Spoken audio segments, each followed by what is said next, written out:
Hey guys, and welcome back to this channel. In this video, I'll be showing you guys how you can reach events faster in Heartopia, especially the festival events. So if you want to go there faster without being near like a bus stop or anything, you're just going to press this, go to the festival event. For instance, you want to go to the breakfish event or the break insect event. You're just going to press go in like on either ones, I guess. I'm just going to press go here, and it's going to basically teleport me to the closest bus stop to the event, and you're just going to have to use a car a little bit here, and you'll be where the Brickfish event is.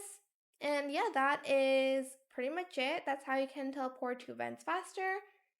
Um, it is also the bus stop that you go to for the insect one, I think. I wish they teleported us to this one, but yeah, that is pretty much it really. I hope it was helpful for you guys.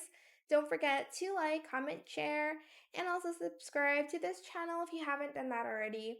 If you have any more questions about this video, just leave it in the comment section down below. I will try my best to answer them all for you guys. And if you found this video helpful, please click the thanks button as well.